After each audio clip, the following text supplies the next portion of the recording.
আসসালামু আলাইকুম। আমি মোহাম্মদ জাফর। আজকে আবারও চলে আসলাম আপনাদের সামনে নতুন একটি ক্লাস নিয়ে।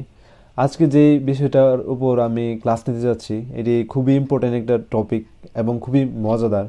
এই টপিকটি সম্পর্কে শিখতে গেলে আমরা অনেক কিছু শিখতে পারি।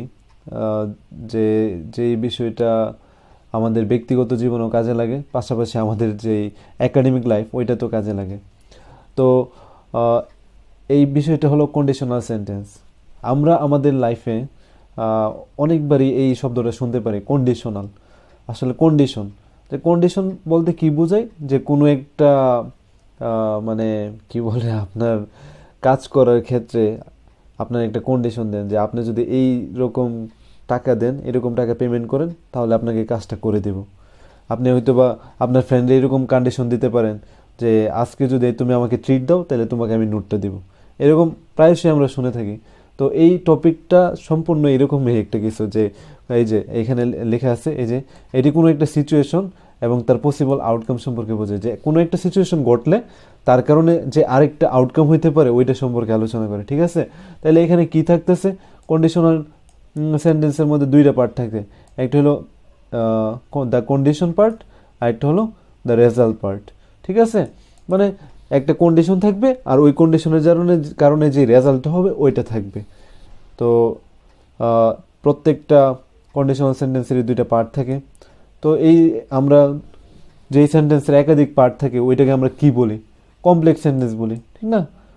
আমরা এইগুলো পড়ে আসছি, আমরা জানি কমপ্লেক্স সেন্টেন্স বলে থাকি। ঠিক আছে, কন্ডিশনাল সেন্টেন্স সাধারণত কমপ্লেক্স সেন্টেন্স হয়, তার মানে এখানে একাধিক ক্লজ থাকে। আর একাধিক ক্লোজ আমরা কিভাবে আনি, একাধিক ক্লোজ আমরা নিয়ে আসি হলো ইফ অথবা আনলেস এর মাধ্যমে। ঠিক আছে, কন্ডিশনাল সেন্টেন্স এটা আমরা প্রায়শই ব্যবহার করে থাকি, ইফ অথবা আনলেস। এরকম বলে না, if you come I will go. ঠিক আছে, এটা কিন্তু খুবই কমন একটা জিনিস। এটা হলো একটা কন্ডিশনের উদাহরণ। ঠিক আছে, কন্ডিশন কত প্রকার? কন্ডিশন হলো প্রধানত চার প্রকার। ঠিক আছে, zero condition, first condition, second condition আর থার্ড কন্ডিশন। আমরা অনেক সময় মনে করি তিন প্রকার। এই জিনিসটা আমি যখন নতুন নতুন কন্ডিশন শিখতেছিলাম তখন আমিও মনে করতাম তিন প্রকার, ফার্স্ট, সেকেন্ড, থার্ড। এখানে কিন্তু জিরো কন্ডিশন নামে একটা কন্ডিশন আছে। ঠিক আছে, চার প্রকার কন্ডিশন। তো এই বিষয়টা ভুল করা যাবে না, মাথায় রাখতে হবে আমাদের। তো আচ্ছা, আমরা শুরু করি আমাদের পড়াশোনা। কন্ডিশনালের ভিতরের যেই ডিটেলস এইগুলা সম্পর্কে আমরা এখন জানতে পারবো। ফার্স্টে শুরু করি জিরো কন্ডিশনাল দিয়ে। ঠিক আছে, জিরো কন্ডিশনাল আমরা কখন ব্যবহার করি? জিরো কন্ডিশনাল আমরা সাধারণত জেনারেল ট্রুথস, মানে কোনো একটা জেনারেল ট্রুথস অথবা কোনো things that are always true, scientific facts, এই বিষয়গুলো আমরা কিন্তু আমাদের টেন্সের ক্লাসে পড়ে আসছিলাম, মনে আছে? আমরা আমাদের টেন্সের ক্লাসে পড়ে আসছিলাম প্রেজেন্ট ইনডিফিনিট টেন্সে সাধারণত জেনারেল ট্রুথস, চিরন্তন সত্য, সায়েন্টিফিক ফ্যাক্টস, এইগুলো সম্পর্কে আমরা সবসময় প্রেজেন্ট ইনডিফিনিট টেন্স ব্যবহার করি। ঠিক আছে, তো জিরো কন্ডিশনে হলো আমরা যখন কোনো জেনারেল ট্রুথস, চিরন্তন সত্য অথবা বৈজ্ঞানিক যে বিষয়গুলো আছে ওইগুলো সম্পর্কে বলতে আমরা জিরো কন্ডিশন ব্যবহার করি। তো আমরা আগেই জানি যে এই বিষয়গুলো আমরা সবসময় প্রেজেন্ট ইনডিফিনিটে ব্যবহার করি। তো তার মানে এখানে সব প্রেজেন্ট ইনডিফিনিট হবে।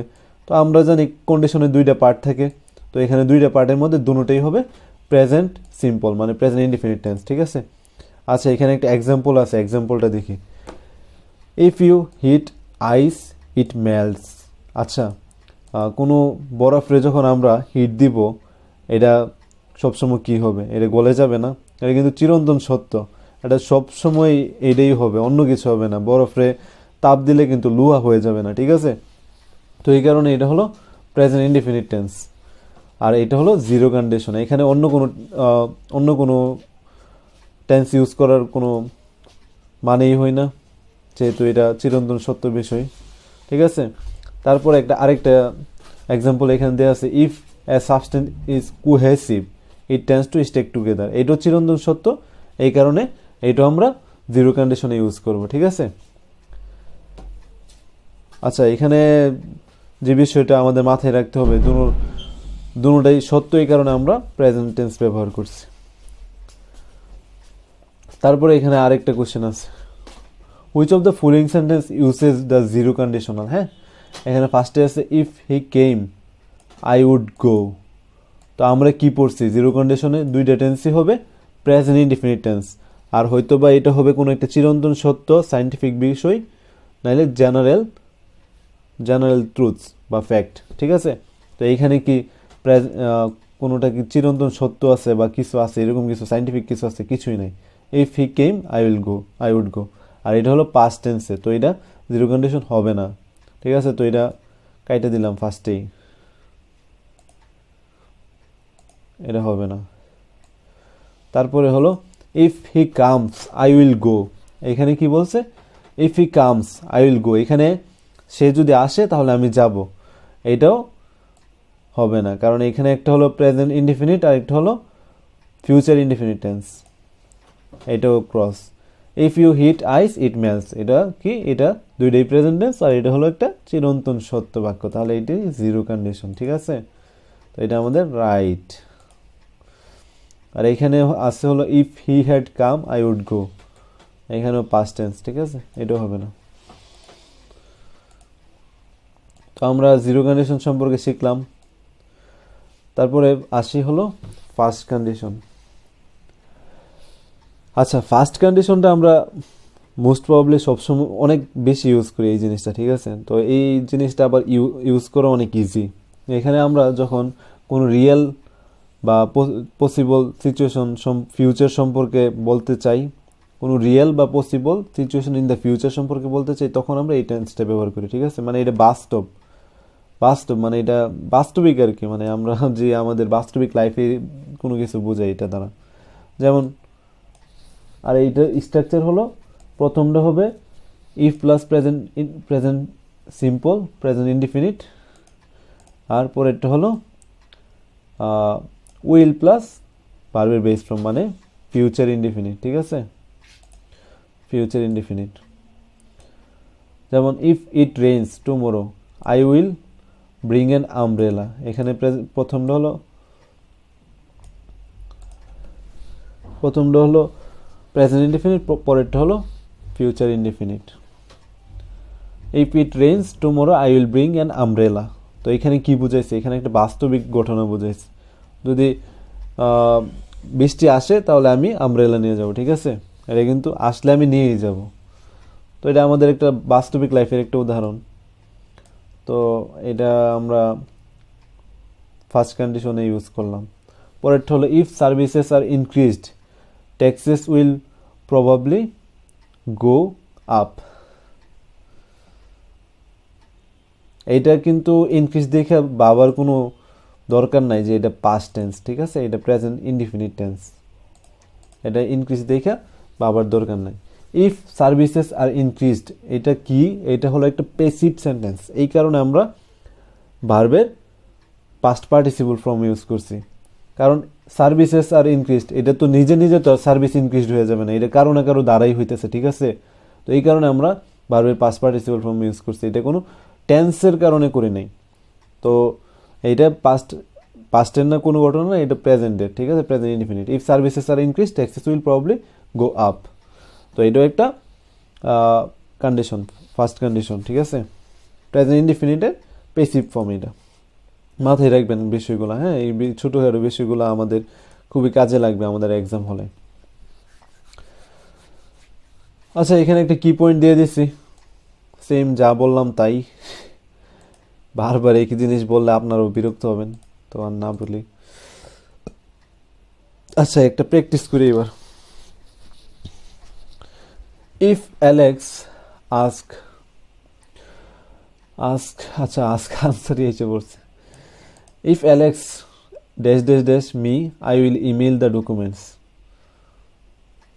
আচ্ছা এখানে আস্ক বসবে। ঠিক আছে, আনসারটাও ভুলে এখানে তুলে ফেলছি। If Alex ask me I will email the document, মানে অ্যালেক্স আমাকে যদি বলে তাহলে আমি ডকুমেন্টগুলো ইমেল করব। তারপর এখানে dashed we won't have much to talk about, এখানে একটা ক্লোজ দেওয়া আছে, we won't have much to talk about, এখানে ওন্ট কি, উইল নট, এটা একটা future.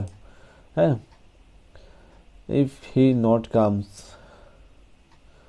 if he not comes, unless he comes, if he not comes,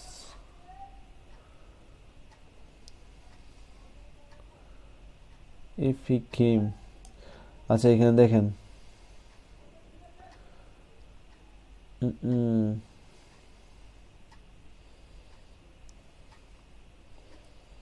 আমরা উপরে আগেই পড়ছি যে কোনো একটা সেন্টেন্সে পরেরটা যদি ফিউচার টেন্সের হয়, ফিউচার ইনডিফিনিট টেন্স, তাহলে আগেরটা হবে কি প্রেজেন্ট ইনডিফিনিট।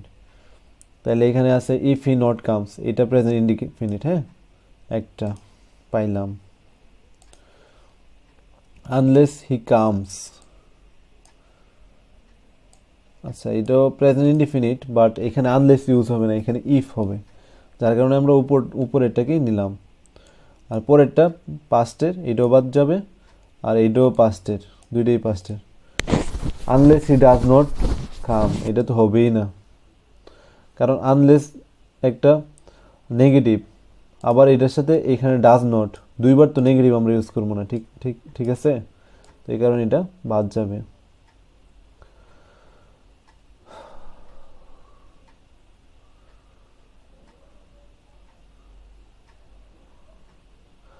তো আমরা কারেক্ট আনসার হলো বি।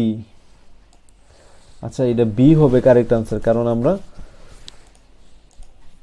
এইখানে আনলেস একটা নেগেটিভ, তারপরে আমরা he comes, unless he comes, যদি আনলেস হি কামস মানে হলো যদি সে, আনলেস হি কামস মানে কি? আচ্ছা we won't have much to talk about, ও আচ্ছা সে আসার আগ পর্যন্ত আমাদের তেমন কিছু বলার নেই, ঠিক আছে। If not which fit the structure of the first condition. তো এই বিষয়টাই আর কি, মানে যতক্ষণ পর্যন্ত না সে আসতেছে ততক্ষণ পর্যন্ত আমাদের বলার কিছুই থাকতেছে না, এই বাক্যটা এরকম কিছু বুঝাইছে, ঠিক আছে। এটা ফার্স্ট কন্ডিশন। পরেরটা, পরে আমরা আসি সেকেন্ড কন্ডিশন সম্পর্কে। এবার কন্ডিশনগুলো কিন্তু খুবই কনফিউজিং, যদি আমরা একটু ঝামেলা লাগাই দিই, আমাদের খুবই ক্লিন এবং ক্লিয়ার স্পষ্ট ধারণা থাকা লাগবে। সেকেন্ড কন্ডিশন আমরা কোনো একটা হাইপোথেটিক্যাল সিচুয়েশন বুঝাইতে বা ইমেজিনড সিচুয়েশন যেটা বাস্তবিক না, ওইটা বুঝাইতে আমরা সেকেন্ড কন্ডিশন ইউজ করি। If plus past simple plus would plus ভার্বের বেস ফর্ম। এই যেরকম দেখেন এখানে if I were a millionaire, মানে এটা অবাস্তব, আমি মিলেনিয়ার মানে হওয়ার কোনো সম্ভাবনাই নেই ভাই, হইতে পারি কিন্তু বর্তমানে অর্থে এটা অবাস্তব। তো if I were a millionaire I would travel the world, মানে আমি যদি একটা লাখপতি হইতাম তাইলে আমি পৃথিবীতে ট্রাভেল করতাম, ঘুরতাম, ঠিক আছে। এটা একটা হাইপোথেটিক্যাল সিচুয়েশন বুঝাইছে, মানে বাস্তবিক না বর্তমানে। I am not a millionaire but if I were I would travel the world, ঠিক আছে। তো এখানে ফার্স্টে ইফ, পাস্টের ওয়ার, ওয়াজ বসে না কারণ এটা হলো বাস্তবিক না, অবাস্তবিক, এই কারণে ওয়ার বসছে। কোনো একটা অবাস্তবিক সেন্টেন্স বলতে ইফ আই, তারপরে ওয়ার বসাবেন, তারপরে যেটা চান ওইটা বসাই দেবেন। If I were a bird I would fly in the air, ঠিক আছে, এরকম। তারপরে উড, তারপর ভার্বের বেস ফর্ম, তারপরে বাকিটা। যে এই যে আচ্ছা প্র্যাকটিস করে দেখেন, ইফ আই, তারপরে কি বি বসবে না, বি বসবে না, আমরা কি বসছিলাম ইফ আই, তারপরে ওয়ার বসবে, ওয়াজ বসবে না, ওয়ার বসছে, ঠিক আছে। Millionaire I would help every worthwhile cause, আমি যদি মিলেনিয়ার হইতাম তাহলে আমি অনেক সেবা যত্ন করতাম বা হেল্প করতাম অনেক নিডি মানুষকে। তো এটাই আনসার, এই যে আনসার সি। তারপরে the boy unless he apologized sincerely would not be forgiven, এই যে উড নট বসে, ঠিক আছে। তো এটা আনসার হবে ডি। বাকিগুলো not be forgiven, have not, কোনোটাতেই উড নাই, তো আমরা দেখছি উড বসবে, ঠিক আছে। থার্ড কন্ডিশনাল, থার্ড কন্ডিশনাল ব্যবহার করে যখন আমরা imaginary situation in the past not happen but could have happened, মানে আমরা এমন একটা ইমাজিনারি সিচুয়েশন বুঝাই পাস্টের যেটা হয় নাই কিন্তু হওয়ার সম্ভাবনা ছিল, এরকম বোঝায় আর কি, মানে হইলে ভালো হইতো এরকম। If I had studied harder I would have pass the exam, আমি যদি আরেকটু ভালো করে পড়তাম তাহলে আমি পরীক্ষাতে পাস করতাম, কিন্তু আমি কিন্তু পড়ি নাই। এটা পাস্টের কোনো একটা ইমাজিনারি সিচুয়েশন, মানে আমি কল্পনা করলাম পাস্টের কোনো একটা সিচুয়েশনকে। তো এটা স্ট্রাকচার হলো ইফ প্লাস পাস্টের পারফেক্ট ফর্ম, তারপরে would plus have plus past participle form, if plus I, তারপরে হ্যাড পাস্ট পারফেক্টের, তারপরে পাস্ট পার্টিসিপল ফর্ম বার্বের। এটা কিন্তু আমরা টেন্সের স্ট্রাকচারে পড়ছিলাম এই বিষয়টা, যে হ্যাড প্লাস বার্বের পাস্ট পার্টিসিপল ফর্ম হলো পাস্ট পারফেক্ট টেন্স। তারপরে আই উড হ্যাভ, এটা হলো উড হ্যাভ হলো থার্ড কন্ডিশনালের যে একটা স্ট্রাকচার ওইটাতে, ঠিক আছে। তারপরে পাস্ট পার্টিসিপল ফর্ম, তারপরে বাকিটা। This is an imaginary past situation, I didn't study harder and as a result I didn't pass the exam, ঠিক আছে। বর্তমান কোনো সিচুয়েশন না। তারপরে this could have worked if I, কি পড়ছিলাম, কুড হ্যাভ, এখানে ফার্স্টেরটা হলো রেজাল্ট আর আগেরটা হলো কন্ডিশন। ইফের পরে কন্ডিশন বসে, কন্ডিশনের কি পড়ছিলাম, আই প্লাস পাস্ট পারফেক্ট, তারপরে বিন হলো ভার্বের 3 নম্বর ফর্ম মোর কৌশাস। পাস্ট পারফেক্টে কি হ্যাড প্লাস ভার্বের পাস্ট পার্টিসিপল ফর্ম হ্যাড, ঠিক আছে। এটাই আনসার হলো এ। তারপরে the correct answer is A. তারপরে he to see us if he had been able to, আচ্ছা এখানে হলো he had been able to, এটা হলো পাস্ট পারফেক্ট, তো একটা পাইলাম। তারপরে হি,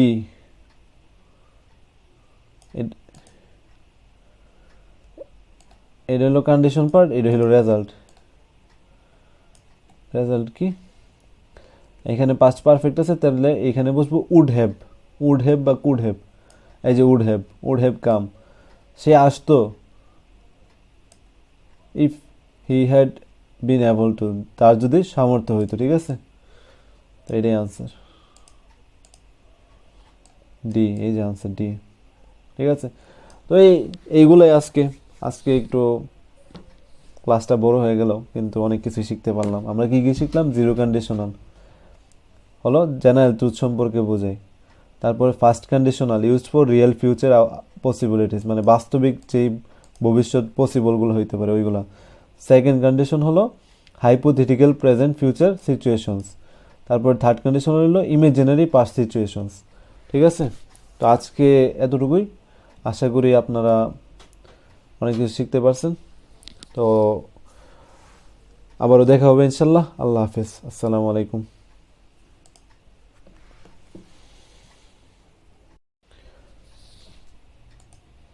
আসসালামু আলাইকুম, আমি মোহাম্মদ জাফর।